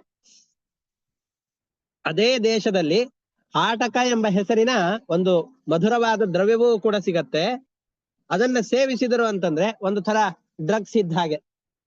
ಡ್ರಗ್ಸ್ ಅನ್ನ ಸ್ವೀಕಾರ ಮಾಡಿದರು ಅಂತಂದ್ರೆ ಅವ್ರಿಗೆ ಎಲ್ಲೂ ಇಲ್ಲದೆ ಇರುವಂತಹ ಸಾಮರ್ಥ್ಯ ಅವಾಗ ಬಂದು ಬಿಡತ್ತೆ. 10,000 ಮದ್ದಾನೆಗಳ ಬಲವನ್ನ ಹೊಂದಿದವರಂತೆ ತಿಳಿದುಕೊಂಡು ಮದಾಂಧರಾಗಿ ತಾವೇ ಶ್ರೇಷ್ಠರು ಅಂತ ಜಂಬವನ್ನು ಕೊಚ್ಚಿಕೊಳ್ಳುವಂತಹ ಸಾಮರ್ಥ್ಯ ಅವರಿಗೆ ಬಂದ್ಬಿಡತ್ತೆ. ಇಂತಹ ಜನರೆಲ್ಲರೂ ಕೂಡ ಅತಲ ಲೋಕದಲ್ಲಿ ಮಯಾಸುರನ ಮಗನಾದಂತಹ ಬಲನಿಂದಾಗಿ ನಿರ್ಮಿತವಾದ ಮಾಯಾ ಎಂಬ ಹೆಸರಿನ 100 ಮಾಯಾಶಕ್ತಿಗಳಿಂದಾಗಿ ತಮ್ಮ ಜೀವನವನ್ನು ನಡೆಸಿಕೊಂಡು ಜನರೆಲ್ಲರನ್ನೂ ಕೂಡ ತಮ್ಮ ಮೋಹಪಾಶಕ್ಕೆ ಬೀಳುವ ಹಾಗೆ ಮಾಡಿ ಜನರನ್ನ ಅಡ್ಡದಾರಿಗೆ ತರ್ತಾರೆ ಮಾಯಾಶಕ್ತಿಗಳು. ನಾವು ಈಗಲೂ ಕೂಡ ಲೋಕದಲ್ಲಿ ಮತ್ತೊಬ್ಬ ಮಾಟ ಮಂತ್ರಗಳು ಅಂತ ಏನು ಕರಿತೇವೋ ಅದು ಎಲ್ಲದಕ್ಕೂ ಕೂಡ ಮೂಲಭೂತನಾದಂತಹ ಪುರುಷ ಇವನು ಅಂತ ಹೇಳ್ತಾ ಇದ್ದಾರೆ. ಇನ್ನ ವಿತಲ ಲೋಕದಲ್ಲಿ ಯಾರಿರ್ತಾರೆ? ರುದ್ರದೇವರು ರಾಜರಾಗಿದ್ದಾರೆ. ತಮ್ಮ ಭೂತಗಣಗಳೊಂದಿಗೆ ಸೇರಿಕೊಂಡು ವಾಸ ಮಾಡ್ತಾ ಇದ್ದಾರೆ. ಪಾರ್ವತಿ ಜೊತೆಯಲ್ಲಿ ವಿಹಾರವನ್ನು ಮಾಡ್ತಾ ಇದ್ದಾರೆ. ಅವರಿಗೆ ಆ ಪ್ರದೇಶದಲ್ಲೇ ಹಾಟಕ ಅನ್ನುವಂತಹ ನದಿ ಇದೆ. ಈ ನೀರನ್ನ ಅಗ್ನಿದೇವರು ಕುಡಿತಾ ಇದ್ದಾರೆ. ನಾ ಹೇಳಿದನಲ್ಲ ಬಂಗಾರವಾಯಿತು ಅಂತ. ಈ ನೀರು ಅಗ್ನಿಯ ಸಂಪರ್ಕವನ್ನು ಹೊಂದಿದಾಗ ಅದು ಬಂಗಾರವಾಗಿ ಪರಿಣಾಮ ಹೊಂದತ್ತೆ. ಅದರಿಂದ ಆಭರಣಗಳನ್ನ ಮಾಡಿಕೊಂಡು ಪುರುಷರು ಎಲ್ಲರೂ ಕೂಡ ಆ ಸ್ತ್ರೀಯರು ಪುರುಷರು ಎಂಬ ಭೇದ ಭಾವವಿಲ್ಲದೇನೆ ಆ ಸ್ವರ್ಣವನ್ನ ಧರಿಸ್ತಾರೆ. ಎಲ್ಲಿದೆ ಆ ನದಿ ಅಂತ ನಾವು ಹುಡುಕೊಂಡು ಹೋದ್ರೆ ಸಿಗೋದಿಲ್ಲ. ಅದು ಎಲ್ಲ ಇರೋದು ಭೂಮಿಯ ಕೆಳಭಾಗದಲ್ಲಿ ಬಿಲದಂತಿರುವಂತಹ ಲೋಕಗಳಲ್ಲಿ. ಇನ್ನೊಂದನ್ನ ನಾವು ಗಮನಿಸಬೇಕು. ಈ ಕೆಳಗಡೆಯಲ್ಲಿರುವಂತಹ 7 ಲೋಕಗಳೆಲ್ಲವೂ ಕೂಡ ಭೂಮಿಯಲ್ಲಿ ಬಿಲದಂತೆ ಇವೆ ಅಂತ ಹೇಳಿದ್ದಾರೆ. ನೋಡಿ ಇದು ಹೇಗಿದೆ ಅಂತಂದು ಹೇಳಿದ್ರೆ, ಈ ಲೋಕಗಳಿಗೆ ನಾವು ಪ್ರಯತ್ನ ಪಟ್ರೆ ಹೋಗಬಹುದು, ಪ್ರಯತ್ನ ಪಟ್ರೆ ಹೋಗಬಹುದು. ಆ ಪ್ರಯತ್ನ ನಮ್ಮಿಂದ ಪಡ್ಲಿಕ್ಕೆ ಆಗೋದಿಲ್ಲ, ಅದು ಬೇರೆ ವಿಷಯ. ನಾ ಹಿಂದೆ ಹೇಳಿದ್ದೇನೆ, ಸಗರ ರಾಜನ ಮಕ್ಕಳೆಲ್ಲರೂ ಕೂಡ ಭೂಮಿಯನ್ನ ಬಗೆದು ಆ ಅತಳ ಲೋಕ ವಿತಲ ಲೋಕ ಈ ಎಲ್ಲ ಲೋಕಗಳಿಗೆ ಹೋಗಿ ಅಲ್ಲಿ ಇದ್ದಂತಹ ತನ್ನ ತಂದೆಯ ಕುದುರೆಯನ್ನು ಹುಡುಕ್ಲಿಕ್ಕೆ ಅಂತ ಹೋಗಿದ್ದಾರೆ ಅಂತ ಹೇಳಿದ್ದೇನೆ. ಹಾವುಗಳು ತಾವು ವಾಸ ಮಾಡ್ಲಿಕ್ಕೋಸ್ಕರ ಅಂತ ಬಿಲದಲ್ಲಿ ಹೇಗೆ ಹೋಗಿ ಸೇರಿಕೊಂಡಿರುತ್ತೋ ಹಾಗೆ ಈ ಭೂಮಿಯಲ್ಲೂ ಈ ಬಿಲಗಳಿವೆ, ಸಮುದ್ರಗಳಲ್ಲಿ ಇವೆ. ಆದ್ರೆ ಈ ಬಿಲಗಳೆಲ್ಲವೂ ಕೂಡ ಅದೃಶ್ಯವಾದದ್ದು. ತಪಸ್ಸಿನಿಂದಾಗಿ ಸಾಧನೆಯನ್ನು ಮಾಡಿಕೊಂಡಂತಹ ವ್ಯಕ್ತಿಗಳಿಗೆ ಇರುವಂತಹ ಆ ಬಿಲಗಳು ಗೋಚರವಾಗತ್ತೆ. ಅದರ ಮುಖಾಂತರವಾಗಿ ಹೋದವರಿಗೆ ಆ ಲೋಕದಲ್ಲಿ ಪ್ರವೇಶ ಸಿಗತ್ತೆ. ಅಂತಹ ಲೋಕಗಳಲ್ಲಿ ರುದ್ರದೇವರಿದ್ದಾರೆ, ಪಾರ್ವತಿಯ ಜೊತೆಯಲ್ಲಿ ವಿಹಾರ ಮಾಡ್ತಾ ಇದ್ದಾರೆ. ಆ ಲೋಕದಲ್ಲಿ ಹರಿಯುವಂತಹ ಹಾಟಕ ಎಂಬಂತಹ ನದಿ, ಆ ನದಿಯ ಸಂಪರ್ಕಕ್ಕೆ ಬಂದಂತಹ ಬೆಂಕಿ, ಇವು ಎರಡೂ ಕೂಡ ಸೇರಿಕೊಂಡು ಹಾಟಕ ಎಂಬ ಹೆಸರಿನ ಸ್ವರ್ಣ ಅಲ್ಲಿ ನಿರ್ಮಾಣವಾಗಿದೆ. ಅದನ್ನ ಆ ಲೋಕದಲ್ಲಿರುವ ಎಲ್ಲ ಜನರು ಕೂಡ ಧರಿಸ್ತಾ ಇದ್ದಾರೆ. ಇದು ಆದ್ಮೇಲೆ ವಿತಲ ಲೋಕದಲ್ಲಿ ಮುಂದೆ ಬಲಿಚಕ್ರವರ್ತಿಯ ಕಥೆ ಬರುತ್ತೆ 6-7ನೇ ಸ್ಕಂದದಲ್ಲಿ. ಬಲಿಚಕ್ರವರ್ತಿ ಈ ವಿತಲ ಲೋಕದಲ್ಲಿ ವಾಸ ಮಾಡ್ತಾ ವಿತಲ ಲೋಕಕ್ಕಿಂತ ಕೆಳಗಡೆ ಇರುವ ಸುತಲ ಲೋಕದಲ್ಲಿ ವಾಸ ಮಾಡ್ತಾ ಇದ್ದಾನೆ. ವಸ್ತುತಃ ಇವನು 100 ಅಶ್ವಮೇಧ ಯಾಗಗಳನ್ನು ಮಾಡುವ ಸಂದರ್ಭದಲ್ಲಿ ಇವನು ವಸ್ತುತಃ ಇಂದ್ರನಾಗಬೇಕು. ಆದರೆ ಮುಂದೆ ಸಿಗಬೇಕಾದಂತಹ ಪದವಿಗೆ ಅವಸರ ಮಾಡಿ ಈಗಲೇ ಪ್ರಯತ್ನ ಪಡ್ತಾ ಇದ್ದಾನೆ ಅಂತ ಅವನ ಕಡೆಯಿಂದಾಗಿ ವಾಮನ ರೂಪಿಯಾದಂತಹ ಪರಮಾತ್ಮ ಬಂದು ಆ 3 ಲೋಕಗಳ ಆಧಿಪತ್ಯವನ್ನು ತಾನು ಸ್ವೀಕಾರ ಮಾಡಿ ಇಂದ್ರನಿಗೆ ವಾಪಸ್ಸು ಕೊಡ್ತಾ ಇದ್ದಾನೆ. ಕೊಟ್ಟು ನಿನ್ನ ಸಂಪತ್ತೆಲ್ಲವನ್ನ ಅಪಹಾರ ಮಾಡಿದೆ ಅಂತ ಯೋಚನೆ ಮಾಡಬೇಡ, ವಿತಲ ಲೋಕದಲ್ಲಿ ಸುತಲ ಲೋಕದಲ್ಲಿ ನೀನು ವಾಸವನ್ನು ಮಾಡ್ತಾ ಇರು, ನಿನ್ನ ಮನೆಗೆ ದ್ವಾರಪಾಲಕನಾಗಿ ನಾನು ನಿಲ್ತೇನೆ ಅಂತ ಪರಮಾತ್ಮ ಇದ್ದಾನೆ. ಅವನು ಆ ಸುತಲ ಲೋಕದಲ್ಲಿ ವಾಸ ಮಾಡ್ತಾ ಇದ್ದಾನೆ. ಅಂತಹ ಬಲಿಗೆ ಪರಮಾದರದಿಂದಾಗಿ ಅವನ ಯೋಗ್ಯವಾದಂತಹ ವ್ಯಕ್ತಿ ಅವನು. ಅವನಿಗೆ ತನ್ನದಲ್ಲ ವಸ್ತುತಃ ಭೂಮಿ, ಆದ್ರೂ ತನ್ನದು ಅಂತ ತಿಳಿದುಕೊಂಡಂತಹ ಭೂಮಿಯನ್ನ ಆ ಪರಮಾತ್ಮನಿಗೆ ಭಕ್ತಿಪೂರ್ವಕವಾಗಿ ಅರ್ಪಣೆ ಮಾಡಿದ. ಅವನ ಭಕ್ತಿಗೆ ಮೆಚ್ಚಿ ಪರಮಾತ್ಮ ಅವನ ಮನೆಯ ದ್ವಾರಪಾಲಕನಾಗಿ ಬಂದಿದ್ದಾನೆ. ಪರಮಾತ್ಮ ಎಷ್ಟು ಅನುಗ್ರಹ ಮಾಡ್ತಾನೆ ಅನ್ನೋದಕ್ಕೆ ಇಲ್ಲಿ ಒಂದು ಮಾತನ್ನು ಹೇಳ್ತಾ ಇದ್ದಾರೆ. ನೋವಾ ಏತತ್ ಸಾಕ್ಷಾತ್ ವರೋ ಭೂಮಿದಾನಸ್ಯ ಯತ್ ಭಗವತಿ ಅಶೇಷ ಜೀವ ನಿಕಾಯಾನಾಂ ಜೀವಭೂತಾತ್ಮಭೂತೆ ಪರಮಾತ್ಮನಿ ವಾಸುದೇವೇ ತೀರ್ಥತಮೆ ಪಾತ್ರೆ ಉಪಪನ್ನೆ ಪರಯಾ ಶ್ರದ್ಧೆಯ ಪರಮಾದರ ಸಮಾಹಿತ ಮನಸ. ಆದರ ಪೂರ್ವಕವಾಗಿ ಕೊಡ್ಬೇಕು ಅನ್ನುವ ಬುದ್ಧಿಯಿಂದ. ನಮಗ್ ಕೆಲವೊಂದಿಷ್ಟನ್ನು ಕೊಡ್ಬೇಕು ಅಂತ ಅಂದಾಗ ಕೊಡ್ಬೇಕು ಅಂತ ಒಂದು ಇರತ್ತೆ, ಕೊಡಬಾರ್ದು ಅಂತ ಒಮ್ಮಿರತ್ತೆ. ಕೊಡ್ಬೇಕಾದಾಗ್ಲೂ ಕೂಡ ಇಷ್ಟು ಕೊಡ್ಬೇಕಾ, ಇಷ್ಟು ಬೇಕಾ, ಇನ್ನು ಸ್ವಲ್ಪ ಕಡಿಮೆ ಮಾಡಬಹುದಲ್ಲ ಅಂತ ಮನಸ್ಸಿನಲ್ಲಿ ಭಾವನೆ ಇರತ್ತೆ. ಆದ್ರೆ ಈ ತರ ಇಲ್ಲ. ಪರಮಾದರ ಸಮಾಹಿತ ಮನಸ, ಭಕ್ತಿಪೂರ್ವಕವಾಗಿ ಪರಮಾತ್ಮನದ್ದಿದು ಅವನಿಗೆ ಕೊಡಬೇಕು ಅನ್ನುವಂತಹ ಬುದ್ಧಿಯಿಂದಾಗಿ ಕೊಡ್ತಾ ಇದ್ದಾನೆ. ಸಂಪ್ರತಿಪಾದಿತಸ್ಯ ಸಾಕ್ಷಾತ್ ಅಪವರ್ಗದ್ವಾರಸ್ಯ ಯದ್ ಬಿಲ ನಿಲಯನ ಐಶ್ವರ್ಯಂ ಯಸ್ಯಾಹವ ಕ್ಷುತ ಪತನ ಪ್ರಸ್ಖಲನಾದಿಷು ವಿವಶಃ ಸಕೃನ್ನಾಮ ಅಭಿಗ್ರಹಣನ್ ಪುರುಷಃ ಕರ್ಮಬಂಧಂ ಅಂಜಸಾ ವಿಧುನೋತಿ. ಅವನಿಗೆ ಈ ಇಡೀ ಭೂಮಿದಾನವನ್ನ ಮಾಡಿದ ಫಲವಾಗಿ ಸುತಲ ಲೋಕವನ್ನ ಕೊಡ್ತಾ ಇದ್ದಾನೆ. ಇದು ದೊಡ್ಡದಾದ ಫಲವನ್ನು ಪರಮಾತ್ಮ ಕೊಟ್ಟಿದ್ದಾನೆ ಅಂತ ಅಂದುಕೊಳ್ಬೇಡಿ. ನಾವು ಸೀನಿದಾಗ, ಬಿದ್ದಾಗ, ಎದ್ದಾಗ ನಮಗ್ ಗೊತ್ತಾಗದೇನೆ ನಾರಾಯಣ ಅಂತ ನೋವಿನಿಂದ ಕೂಗಿಕೊಂಡ್ರೆ, ನಾರಾಯಣ ಹೊಟ್ಟೆ ತುಂಬಿತು ನಿನ್ನ ಅನುಗ್ರಹದಿಂದ ಊಟವನ್ನು ಮಾಡಿದ್ದೇವೆ ಅಂತ ಅಂದುಕೊಂಡ್ರೆ, ಸೀನಿದಾಗ, ಎದ್ದಾಗ, ಕೂತಾಗ ಯಾವುದೋ ಒಂದು ಸಂದರ್ಭದಲ್ಲಿ ಭಗವಂತನಲ್ಲಿ ಭಕ್ತಿಯನ್ನಿಟ್ಟು ನಾರಾಯಣ ಅಂತ ಪರಮಾತ್ಮನನ್ನ ಕರೆದ ಮಾತ್ರಕ್ಕೆ ನಮ್ಮೆಲ್ಲರ ಭವಪಾಶವನ್ನ ಕತ್ತರಿಸಿ ಹಾಕುವಂತಹ ಪರಮಾತ್ಮನಿಗೆ, ಮೋಕ್ಷವೆಂಬಂತಹ ಅಪೂರ್ವವಾದ ಸ್ಥಳವನ್ನು ಕೊಡುವಂತಹ ಪರಮಾತ್ಮನಿಗೆ ಈ ಸುತಲ ಲೋಕವನ್ನ ಬಲಿಚಕ್ರವರ್ತಿಗೆ ಕೊಟ್ಟಿದ್ದಾನೆ ಅಂತ ಇದು ಅವನ ಮಹತ್ವ ಅಂತ ನೀವು ಹೇಳಬೇಡಿ. ಪರಮಾತ್ಮನ ಮಹತ್ವ ಬಹಳ ದೊಡ್ಡದಾದದ್ದಿದೆ ಅಂತ ಹೇಳ್ತಾ ಇದ್ದಾರೆ. ಹಾಗೆ ಅಂತ ನಾವು ಹಾಗಾದ್ರೆ ಭಗವಂತನ ನಾಮೋಚ್ಚಾರಣೆಯನ್ನು ಮಾಡ್ತೇವೆ. ನಮಗೆ ಯಾಕೆ ಪರಮಾತ್ಮನ ಅನುಗ್ರಹ ಆಗಿಲ್ಲ? ಅದಕ್ಕೆ ಹೇಳ್ತಾ ಇದ್ದಾರೆ, ಭಗವಂತನ ನಾಮೋಚ್ಚಾರಣೆಯಿಂದಾಗ ಅವನ ಸಾಕ್ಷಾತ್ಕಾರವನ್ನ ಪಡೆಯೋರು ಎಲ್ಲರೂ ಅಲ್ಲ. ನಾವು ಮುಮುಕ್ಷುಗಳಲ್ಲ, ಬುಭುಕ್ಷುಗಳು. ಊಟ ಏನ್ ತಿನ್ಬೇಕು, ಏನ್ ಮಾಡ್ಬೇಕು ಅಂತ ಭೋಗದಲ್ಲಿ ಆಸಕ್ತಿ ಇರುವ ವ್ಯಕ್ತಿಗಳು ನಾವು. ನಮಗೆ ಆ ಪರಮಾತ್ಮನ ಸ್ತೋತ್ರವನ್ನ ಭಕ್ತಿಯಿಂದ ಮಾಡಬೇಕು ಅಂತ ಮನಸಾಪಿ ಎಂದೆಂದಿಗೂ ಯೋಚನೆ ಬರೋದಿಲ್ಲ. ಅಂತಹ ವ್ಯಕ್ತಿಗಳಿಗೆ ಮಾತ್ರ ಈ ಭಗವಂತನ ನಾಮಸ್ಮರಣೆ ಅನ್ನುವಂತಹದ್ದು ಅಂತಹ ಆನಂದವನ್ನು ಕೊಡುತ್ತೆ. ನಮ್ಮಂತಹ ಸಂಸಾರಿಗಳಾದಂತಹ ಮನುಷ್ಯರು ಯಾರ್ಯಾರಿದ್ದಾರೋ ಅವ್ರು ಎಲ್ಲರಿಗೂ ಕೂಡ ಪರಮಾತ್ಮ ದಿಢೀರಂತ ಅನುಗ್ರಹ ಮಾಡೋದಿಲ್ಲ. ಏನ್ ಮಾಡ್ತಾನೆ ಅಂತಂದ್ರೆ ಭೋಗ ಸಾಮಗ್ರಿಗಳನ್ನ ಹೆಚ್ಚಿಗೆ ಕೊಡ್ತಾನೆ. ನಾವು ಸುಖವಾಗಿರ್ಲಿ ಅಂತನ? ಹಾಗಲ್ಲ. ಮಕ್ಕಳೆಲ್ಲ ಆಟಿಕೆ ಸಾಮಾನನ್ನ ಹಾಕಿ ಆ ಮಕ್ಕಳಿಗೆ ಕೊಟ್ಟು ತಾನು ಕೆಲಸ ಮಾಡ್ತಾ ಇರ್ತಾಳೆ ತಾಯಿ. ಯಾಕೆ ಅಂತಂದ್ರೆ ಆ ಮಕ್ಕಳಿಂದ ತನಗೆ ತೊಂದರೆ ಆಗಬಾರ್ದು ಅಂತ. ಹಾಗೆ ನಮ್ಮಂಥ ಜನರಿಗೂ ಕೂಡ ತನ್ನಲ್ಲಿ ಸೇವಾ ಮನೋಭಾವವೇ ಬರಬಾರ್ದು ಅನ್ನೋ ಕಾರಣದಿಂದ ಈ ಭೋಗ ಸಂಪತ್ತನ್ನ ಕೊಟ್ಟು ಪರಮಾತ್ಮನನ್ನ ಮರೆಯುವ ಹಾಗೆ ಮಾಡಿಬಿಡ್ತಾನೆ. ಬೇಕಾದಷ್ಟು ಸಂಪತ್ತುಗಳನ್ನು ಕೊಟ್ಟಿದ್ದಾನೆ ಅಂತಾದಾಗ ಸಂಪತ್ತುಗಳು ಬಂದಾಗ ಭಗವಂತನ ನೆನಪಿದೆಯೋ ಇಲ್ವೋ ಅಂತ ಯೋಚನೆ ಮಾಡ್ಬೇಕು. ಸಂಪತ್ತಿದ್ದಾಗಲೂ ಭಗವಂತನ ಯೋಚನೆ ಮನಸ್ಸಿನಲ್ಲಿ ಬರ್ತಾ ಇದೆ ಅಂತಂದ್ರೆ ಅದು ಉತ್ತಮವಾದ ಸಂಪತ್ತು. ಯಾವ ಸಂಪತ್ತು ಬಂದಾಗ ಭಗವಂತನಲ್ಲಿ ಮನಸ್ಸು ನಿಲ್ಲೋದಿಲ್ವೋ, ಹಾಗಾದ್ರೆ ಪರಮಾತ್ಮ ನಮ್ಮನ್ನ ಅಡ್ಡದಾರಿಗೆ ಕೆಡಬೇಕು ಅನ್ನೋದಕ್ಕೋಸ್ಕರ ನಿರ್ಮಾಣ ಮಾಡಿದಂತ ಒಂದು ದೊಡ್ಡದಾದಂತಹ ಇದು ಲೂಪ್ ಹೋಲ್. ಇದು ಪರಮಾತ್ಮ ನಮ್ಮನ್ನ ಅಡ್ಡದಾರಿ ಕೆಡಲಿಕ್ಕೋಸ್ಕರ ಕೊಟ್ಟಂತಹ ಸಂಪತ್ತಿದು ಅಂತ ತಿಳಿದುಕೊಂಡು ನಮ್ಮ ಮನಸ್ಸಿನ ಭಾವನೆಯನ್ನ ಪರಮಾತ್ಮನ ಕಡೆಯಲ್ಲಿ ಹರಿಸ್ಬೇಕು. ಆ ಸಂಪತ್ತುಗಳೆಲ್ಲ ಇದ್ದಾಗಲೂ ಕೂಡ ಭಗವಂತನೇ ನಿನ್ನಿಂದ ಬಂದಂತಹ ಸಂಪತ್ತು ಅನ್ನುವ ಬುದ್ಧಿಯಿಂದಾಗಿ ಅದನ್ನ ತಿಳಿಬೇಕು. ಪರಮಾತ್ಮ ಅವನು ಎಲ್ಲವನ್ನೂ ಕೂಡ ಬಲಿಯ ಬಳಿಯಲ್ಲಿ ಬಂದಿದ್ದಾನೆ. ಬಲಿಯ ಬಳಿಯಲ್ಲಿ ಬಂದು ಇಡೀ ಭೂಮಿಯನ್ನ ದಾನ ಬೇಡುವಂತಹ ನೆಪದಿಂದಾಗಿ ಆ ಬಲಿಗೆ ಆ ಶರೀರ ಒಂದನ್ನು ಬಿಟ್ಟು ವಸ್ತುತಸ್ಥ ಆ ಶರೀರವನ್ನು ತಾನು ಪಡೆದು ಬಿಟ್ಟಿದ್ದಾನೆ. 3 ಲೋಕವನ್ನು ಕೂಡ ಕಸಿದುಕೊಂಡು ಪರ್ವತದ ಗುಹೆಯ ಕಾರಾಗೃಹದಲ್ಲಿ ಅವನನ್ನ ಬಂಧಿಯಾಗಿ ಮಾಡಿದ್ದಾನೆ. ಬಲಿಯನ್ನು ಮೊದಲಿಗೆ ಈ ರೀತಿಯ ಮಾಡ್ತಾ ಇದ್ದಾನೆ. ಆವಾಗ ಬಲಿ ಹೇಳ್ತಾ ಇದ್ದಾನೆ, ಬಲಿಯ ಮಾತಿದು, ಭಗವಂತ ನೀನು ಭಕ್ತರು ಏನೇನು ಬೇಡ್ತಾರೋ ಅದೆಲ್ಲವನ್ನು ಕೊಡೋದ್ರಲ್ಲಿ ನಿನ್ನ ಅಗ್ರಗಣಿ. ಏನಾದ್ರೂ ಭಕ್ತರು ಬೇಡಿದ್ರು ಅಂತಂದ್ರೆ ಅದನ್ನು ಕೊಡ್ಲಿಕ್ಕೆ ಹಿಂದೆ ಮುಂದೆ ನೋಡೋನಲ್ಲ ನೀನು. ಯಾಕೆ ಅಂತಂದ್ರೆ ಇಂದ್ರ ನನ್ನ ಸಂಪತ್ತೆಲ್ಲ ಹೋಗ್ಬಿಟ್ಟಿದೆ, ನನ್ನ ಜೊತೆಯಲ್ಲಿ ಸಂಧಾನದ ಮಾತುಕತೆಯನ್ನು ಮಾಡ್ಕೊಳ್ಬೇಕು ಅಂತ ಬೃಹಸ್ಪತ್ಯಾಚಾರ್ಯರನ್ನ ಕಳಿಸಿದ್ದ. ದೇವಗುರುಗಳಾದಂತಹ ಬೃಹಸ್ಪತ್ಯಾಚಾರ್ಯರನ್ನ ನನ್ನ ಬಳಿಯಲ್ಲಿ ಕಳಿಸಿ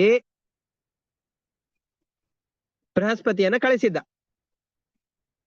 ಇನ್ನೇನು ಇಂದ್ರ ಕಳಿಸಿದಂತಹ ಬೃಹಸ್ಪತಿ ಬಂದು ಬಲಿಯಲ್ಲಿ ಸಂಧಾನದ ಮಾತನ್ನಾಡಬೇಕು. ಸಂಧಾನದ ಮಾತನ್ನಾಡಿದರೆ ಬಲಿ ಏನಾದ್ರೂ ಹಂಗಿಸಿ ಕಳಿಸ್ಬಿಟ್ರೆ ಬೃಹಸ್ಪತ್ಯಾಚಾರ್ಯರಿಗೆ, ಅಥವಾ ಸ್ವಲ್ಪವೇ ಸಂಪತ್ತನ್ನು ಕೊಟ್ಬಿಟ್ರೆ, ಹಾಗಾಗ್ಕೂಡುದು ನನ್ನ ಭಕ್ತನಿಗೆ ಅಂತ ಅಂದುಕೊಂಡು ಪರಮಾತ್ಮನೇ ಇಂದ್ರ ಕಳಿಸಿದ ಬೃಹಸ್ಪತ್ಯಾಚಾರ್ಯರು ಬಲಿಯ ಬಳಿಯಲ್ಲಿ ಬಂದು ಸಂಧಾನದ ಮಾತನ್ನಾಡುವುದಕ್ಕಿಂತ ಮುಂಚೆನೆ ಪರಮಾತ್ಮ ತಾನೇ ಬಂದು ಬಲಿಯಲ್ಲಿ ಭೂದಾನವನ್ನು ಬೇಡದ. ವಸ್ತುದಸ್ತು ಪರಮಾತ್ಮ ಯಾರನ್ನು ಬೇಡಬೇಕು? ಪರಮಾತ್ಮನ ಬಳಿಯಲ್ಲಿ ಬೇಡಿಸಿಕೊಳ್ಳಿಕ್ಕೆ ಅರ್ಹರಾದಂಥ ವ್ಯಕ್ತಿಗಳು ಯಾರಿದ್ದಾರೆ? ಅಷ್ಟೇ ಅಲ್ಲದೇನೆ ಭಗವಂತನಿಗೆ ಏನಾದ್ರೂ ಇಷ್ಟಾರ್ಥಗಳು ಬೇಕಾ? ಎಲ್ಲವನ್ನೂ ಹೊಂದಿದ್ದಾನೆ. ಆದರೆ ಅವನು ಈ ಮನ್ವಂತರದಲ್ಲಿ ಈ ಕಾಲದಲ್ಲಿ ನಿನಗೆ ಆ ತ್ರೈಲೋಕ್ಯಾಧಿಪತ್ಯವನ್ನು ಕೊಡಲಾರೆ ಅಂತ ಅಂದುಕೊಂಡು ನನ್ನಲ್ಲಿರುವ ಎಲ್ಲ ಸಂಪತ್ತನ್ನು ಕೂಡ ಅಪಹಾರ ಮಾಡಿ ಮುಂದಿನ ಮನ್ವಂತರದಲ್ಲಿ ಆ ಸಂಪತ್ತನ್ನು ಕೊಡ್ತಾನೆ ನನಗೆ. ಆ ಸಂಪತ್ತನ್ನು ಕೊಡ್ತಾನೆ, ನನಗೆ ಆ ಸಂಪತ್ತನ್ನು ಕೊಡೋದಿಲ್ಲ ಅಂತಿಲ್ಲ. ಆದರೆ ನಾನು ಕೂಡ ಅಯ್ಯೋ ಮುಂದಿನ ಮನ್ವಂತರದಲ್ಲಿ ಸಂಪತ್ತನ್ನು ಕೊಡ್ತಾನಲ್ಲ, ಹೋಗ್ಲಿ ಬಿಡು ಅಂತ ಅಂದುಕೊಂಡು ಬಿಟ್ಬಿಟ್ರೆ ಅದಕ್ಕೆ ನನಗೂ ನಷ್ಟವಾಗಬಾರದು. ಇಂದ್ರನಿಗೆ ಈ ತ್ರೈಲೋಕ್ಯಾಧಿಪತ್ಯವನ್ನು ಕೊಟ್ಟಾಗಿರ್ಬೇಕು, ಅದರ ಜೊತೆಯಲ್ಲಿ ನನಗೂ ನಷ್ಟವಾಗಿರಬಾರದು. ನನಗೆ ನಷ್ಟವಾಗಬಾರದು ಅನ್ನೋ ಕಾರಣದಿಂದ ಮುಂದಿನ ಮನ್ವಂತರದಲ್ಲಿ ಏನೋ ಇಂದ್ರನ ಪದವಿಯನ್ನು ನನಗೇ ಕೊಡ್ತಾರೆ. ಬಲಿಚಕ್ರವರ್ತಿಯೇ ಮುಂದಿನ ಮನ್ವಂತರದಲ್ಲಿ ಇಂದ್ರನಾಗ್ತಾನೆ. ಆದ್ರೆ ಎಷ್ಟು ಕಾಲ ಅದು? 5 ವರ್ಷಗಳ ಕಾಲದಲ್ಲಿ ಇವನು ಮುಖ್ಯಮಂತ್ರಿ ಆಗಿರ್ತಾನೆ ಅಂತ ಹೇಳಿದ್ರು ಅದು ದೊಡ್ಡ ಸಂಪತ್ತೇನು ಅಲ್ಲ.